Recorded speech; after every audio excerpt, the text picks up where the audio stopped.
So ito yung mga sisiw natin mga ka-farmers. Ito ay may lahing asil. Kino-crossbreed ko ito sa mga heritage ko. So yun yung tinatawag ko na upgraded native na mga manok. Alright. So yan, pinapakain natin sila.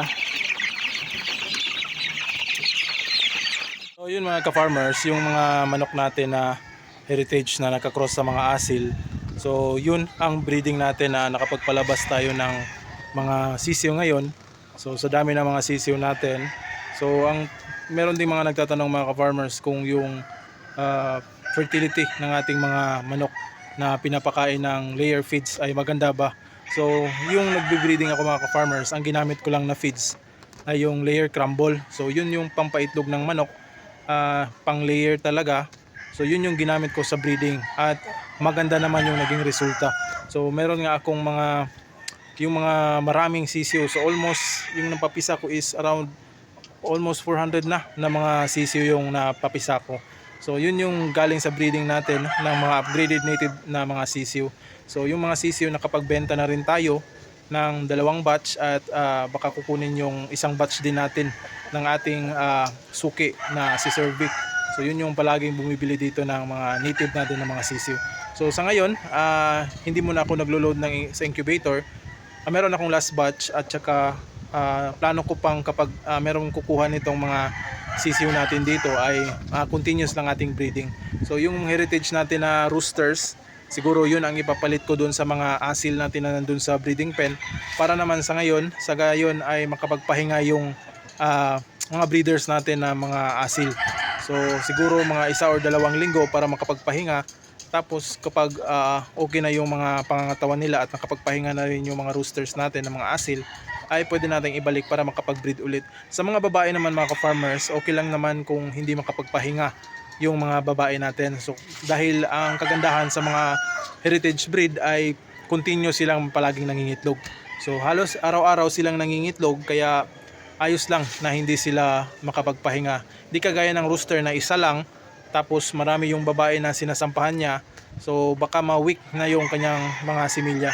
Pero so far sa 2 buwan yata yung pagbe-breeding ko, maganda pa naman yung mga naging similya nito. So meron lang mga instance na nung nagpapakain tayo na mas more on mais talaga ay medyo humina yung pangingitlog. Pero nung binalik natin yung more on crumble na or layer crumble ay maganda na rin yung kanilang pangingitlog. So sa mga white leghorn din natin mga ka-farmers, marami pa rin nagme-message sa atin. So hindi ko pa talaga na set up yung breeding ng white leghorn dahil na-busy tayo. So nagbibilad tayo ng mga palay dito dahil meron kaming bagong ani. Kaya na-busy tayo, hindi nakapagpa-set up. Tapos hindi pa, ang gusto ko sa kapag na-set up na sila ay mapaliguan tapos mapurga. So kinakailangan mapurga ulit mga ka-farmers dahil matagal na silang hindi napurga at saka merong dumaan yung mga nakaraang bagyo na nakaputik doon sa loob ng kanilang kulungan. So kinakailangan silang mapurga para matanggal yung mga bulate sa kanilang katawan para bumalik yung kanilang sigla. So yung mga sisiw natin mga ka-farmers na almost 1 month na at saka itong 2 weeks, almost 3 weeks ay napurga na natin. So pinurga ko kahapon ng bastonero para naman sa gayon ay maganda yung tubo ng mga sisiw natin. So kung sa mga nagtatanong na pwede na bang purgahin yung mga sisiw ng ganyang edad, usually ang nagpupurga talaga is month old or 1 buwan.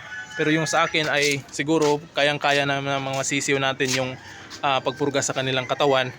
Kaya ginawa ko na para mas mabilis lumaki yung mga sisiw natin. So ang target niyan mga ka-farmers ay pag-aabot yan ng mga 800 to 900 grams to 1 kilo yung mga manok na yon, ay pwede na tayong humanap ng buyer or bulk buyer o yung bumibili ng mga maramihan. So ang plano natin is kapag hindi makuha yung mga sisiw natin at lalaki na yung mga manok dito, ay hahanap tayo ng mga buyer na bibili at diretso na tayo doon sa mga restaurant na pwede nating pagbentahan ng mga heritage chicks na nakakross sa asil. So yun mga ka-farmers, yun yung mga plano natin sa ating manukan para maging productive naman. So hindi pa ako nakapag-breed ng purely na heritage breed. So yung mga nandito is crosses talaga ng Oriental at saka itong heritage breed for upgraded native na mga sisiw. Dahil sa tingin ko, yung pure breed na mga heritage breed ay sa ngayon, sa panahon ngayon, mahihirapan tayong pag-dispose nito or pagbenta dahil konti na lang talaga yung bumibili. So nakahanap tayo ng pamamaraan kung paano natin mapampanatili yung mga heritage breed natin at the same time makakumita tayo. So yun ang naisip ko na i-upgrade yung i-breed natin sa mga asil natin para makapagpalabas ng native dahil ang upgraded native natin, ang purpose niyan is yung pangkarne. So parang native lang talaga or bisaya na manok yung tawag dito sa amin, yung kakalabasan nito. So hopefully ay magiging successful tayo dito. So ito yung feeds na ginamit natin mga ka-farmers. Sa ngayon bumalik tayo dito sa paggamit ng yan, Pilmico na layer crumble. So nandito rin 18% yung crude protein, which is napakataas na yan para sa mga layers natin. So ito yung gamit natin pang pakain sa mga breeders din natin na plain lang ng ganito dahil naubusan na tayo ng mais, kaya ito na lang. Alright, so ito yung binibigay natin sa mga manok natin na maganda din naman yung mga kapisa kahit ito yung gamit natin.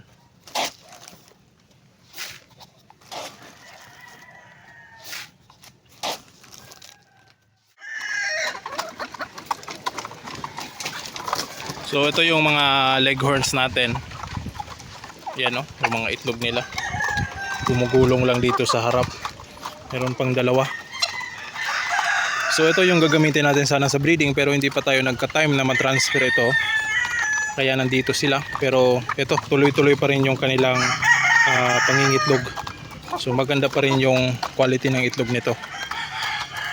So meron pa tayong mga roosters na ganito na isasalang natin itong mga white leghorns natin. So sana malagay ko na itong mga white leghorn natin sa breeding.